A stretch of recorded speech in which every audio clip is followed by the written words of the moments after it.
What's going on, Wolfpack Nation? Welcome to another episode of Tuffy Talk. We got someone here to help us preview the College World Series. You may not recognize his face, but you definitely would recognize his voice. He is the one and only Andrew Sanders, the voice of Pac-9 baseball. How you doing, buddy? Hey, man. Thanks for having me. Yeah, man. Thanks for jumping on with us. I want to get right into it. I see that you're already in Omaha. Give me quick vibes. Yeah, vibes are great in Omaha for those of you that haven't been able to come. I said this on the air the other day. Like, if you're on the fence about it, definitely, get out here. It is, to me, it's bucket list for anybody that is a college baseball fan. And, you get a chance to see your team. So my question is, I'm out here already. Greg, when are you getting out here? I'm hoping to be out there tomorrow night. I got my flight booked. Yeah, man. I'm not going to miss it. I was out there in 21 and we just have unfinished business to do. So I'm hoping that we get it done this time, and I feel good about it. Were you out there at practice today? Yeah, I went out there. They had an open practice, and it's a lot of fun. A lot of media members, a lot of kids by the dugout. Hey, can you sign the ball? Can I have your batting gloves? It's just a really cool experience, and out there seeing the players kind of soak it all in, and all of them are saying, "Man, this is even cooler than I could have imagined." Yeah, it is an experience to say the least. I saw some pictures out there where the team was out there with Kentucky at the same time. Did you kind of get a look at them while you were hanging out?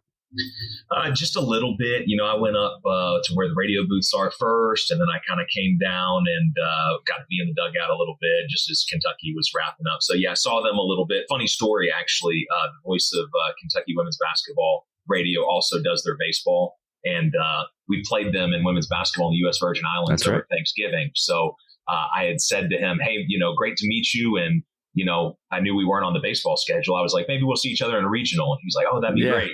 And I said, no, you know what? If we're going to say meet in the postseason, let's just do it in Omaha. And so I actually ran into him up when I was putting my stuff in the radio booth. And we kind of laughed about that. And that's cool. It's going to be cool matching up with Kentucky. Yeah, you kind of just spoke it into existence, and that's pretty much how my philosophy is with things. Yeah.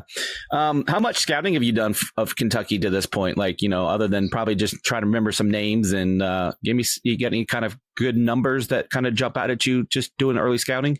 Yeah. So every time I get on the plane, that's when I kind of do quite a bit of work. So I will tell you, I'm not 100% ready on Kentucky yet, but that's okay. It's not Saturday yet. But no, I've done a fair amount on Kentucky. This is a really, really solid team. And part of that was, I was talking to the Georgia guys last weekend after the Pac-9 were able to wrap up that Game 3 win. And they were saying, man, that Kentucky team, they are just really well balanced.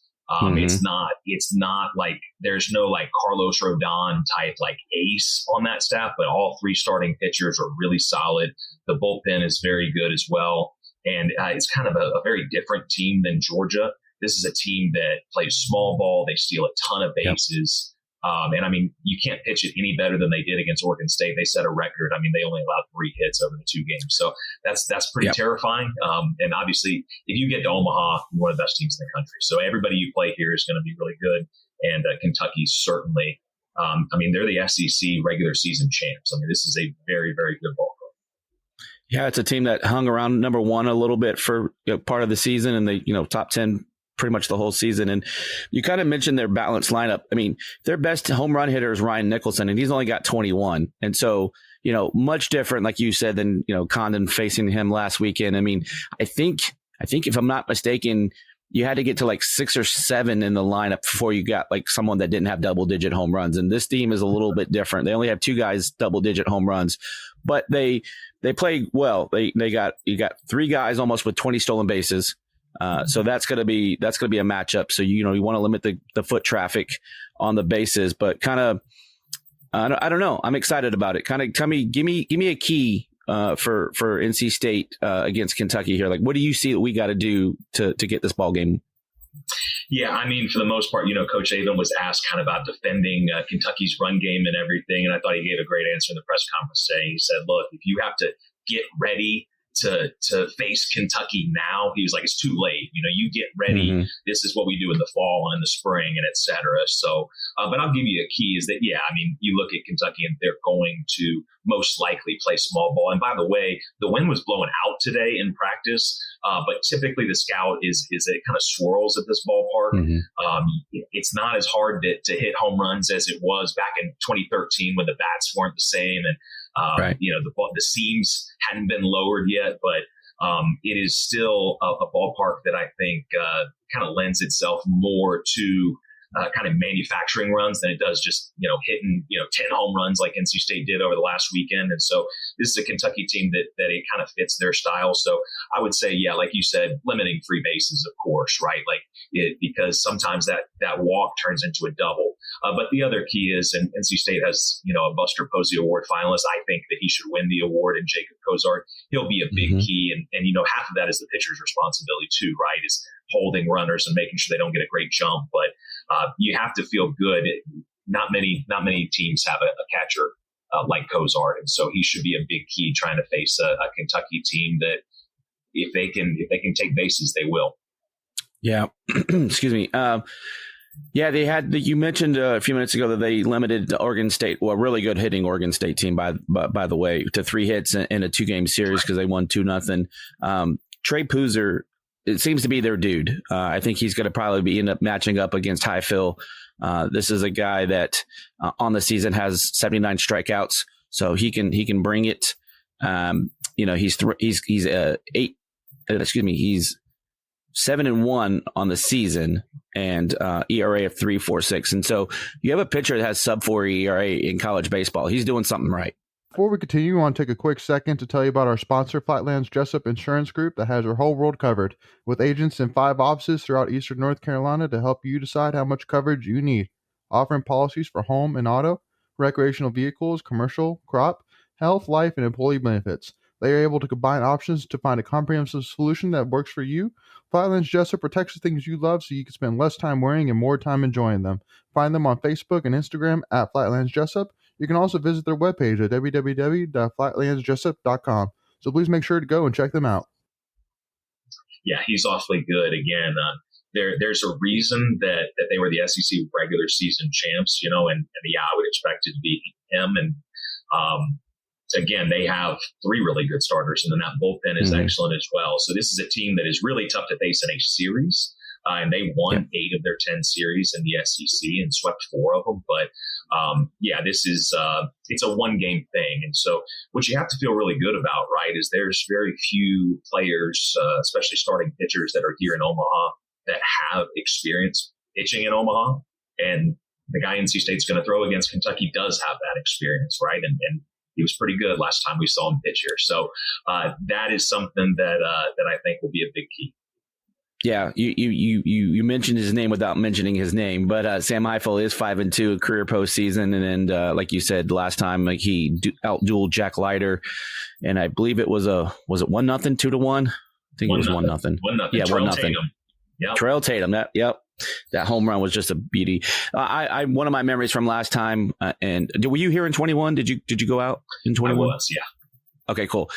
One of my favorite moments in that game was Wes Moore firing up the crowd on the Jumbotron, and that was a fun moment for me. I had so many fun moments. Wes just the best? I mean, I'm sure you saw that video of the team coming back from Athens, and Coach Moore brought his whole staff there, and there was a bunch of Wolfpack Nation there as well, and that was just so fun to see. I've said this on the air before, but really, I talk to Coach all the time, and he'll ask me, hey, how's, when the 2 seasons we have crossover seasons, hey, baseball won yesterday, how'd they get it done? He loves Coach Aben and baseball in general. He just loves the sport. Okay. He watches his Rangers all the time, but he loves NC State baseball. So that was really cool to see that. And of course, those are the 2 coaches that I work closest with. So for sure, I love that they support each other like that.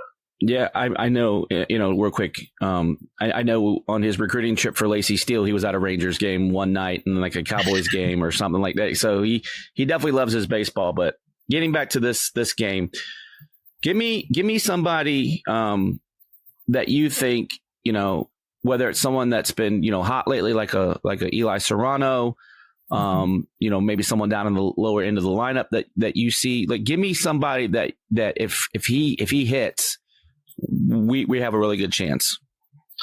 Yeah, I think for me, kind of the cool thing about this team is it could be anybody given any given night, right? So let me say that first. To me, I think that we have seen, Alex Sosa really emerge in the last month.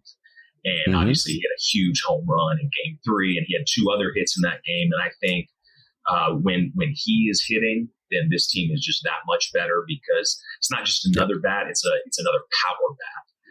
But again, you saw the production up and down the lineup, and it could be Serrano, who was probably a player of the game in Game 3, or Pennington and Makarevich and Kozart, of course, and in Game 1, right? Part of what started it was the bottom of the order and the small ball and Luke Nixon and Matt Hebner bunting, and then Noah Souls drove in 5 runs in the second inning. So it really can be anybody in any given spot. But yeah, I think especially when you look at the injury to Josh Hogue, that he was hitting 3-hole at the time, and it's like that's really hard to replace in the middle of the year, right? A 3-hole type hitter. I know he's not hitting in the 3-hole, but when Alex Sosa is getting multiple hits in a game and he's hitting the ball over the fence, like he can provide you some of that power. Yep. Yeah, I think to that point, the lower end of the lineup doesn't hit like a lower end of the lineup. You've had moments of the season where Luke Nixon has had some spots, and then Noah Souls, had been your leadoff hitter for the last couple of seasons, and then he had the injury, and so he hits at 9-hole. But I said it the other night on our live stream. If you have him leading off an inning, you have basically 2 leadoff hitters in a row at 9 and 1. So it's not like, oh my gosh, we're at the bottom of the lineup, because the bottom of the lineup has shown out, at least for the last 2 or 3 weeks at a minimum. You have the back-to-back bunts against Georgia last weekend. Havner's a guy that I think you're starting to see him break out a little bit more now that he's gotten more playing time. I think he's, done a really good job. And then we talk about the keeping the foot traffic off the bases, limiting the walks. The other thing is we didn't have one error last week against Georgia. And I think if you have another performance like that, you saw Havner's been really solid at second. Butters has been great at short. And then you saw a couple of times last week where when we were in a shift, Amac's playing short and he's getting balls like behind second base on a couple of those. He looked real fluid. Kind of just talk to me about, how solid you've seen this defense play. Yeah, I mean, you said it right. No errors in a super regional, like that's huge. Big. And obviously, Georgia was a team that's really built to hit the ball over the fence and get their best batters in, and they did make some mistakes defensively, and NC State at times was able to make them pay for that. So yeah, if you can limit those mistakes in postseason ball, because we know. Sometimes all it takes is one mistake to kind of open the door, right? And not just not making mistakes. So that's the number one key, right? Is limit those errors. We saw so many good defensive plays. I mean, Eli Serrano was the number 1 play on SportsCenter with his catch. Noah Souls was also in the top 10 with the diving catch. Garrett Pennington, I don't know how he made that play where he turned to throw it to second and was able to hold on to and realize that out wasn't there. And then he found Derek Smith, who somehow blindly that's that practice that coach was talking about in the fall and in the spring, that in the preseason, like that's where that work goes in. These guys are always working on it. And D-Rock, as they call him, I mean, he found the bag and he got that out. And so it's not just sometimes not making mistakes, but making plays, right? Amac made a really good play, like you're talking about in the shift, where you're going, that's not the shortstop, but when you get those outs, the game goes a little easier for you. All of a sudden, you don't get one of those outs, and weird things can happen when you have to get an extra out in the inning. So I think that has been just absolutely massive for this team, their defense, and obviously getting quality starting pitching. How good the bullpen has been, and that gives you a chance. That gives you a chance, and then you're going up against really good pitching, and you hope the bats can do enough. And they've done enough to get us all the way here to Omaha. So we're actually about to do opening ceremonies here. So really excited to see that. That's one thing I didn't get to experience in 2021. Same. So looking forward to that. Yeah, the last one I kind of want to ask you before we get you out of here, because I know you're wrapped for time, unfortunately, and I really appreciate you again jumping on.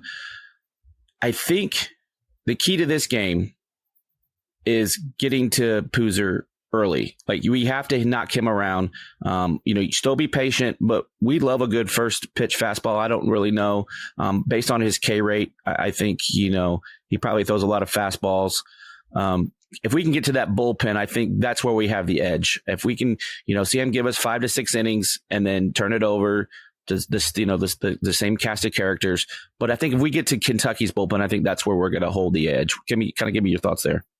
Yeah, I mean, their bullpen's really, really good. Don't get me wrong, but obviously we know how good NC State's bullpen can be. Also, I would just say, yeah, it's postseason baseball. You can put a lot of game pressure on somebody when you have that early lead. So I agree with you. Obviously, taking that early lead, you always want to do that, right?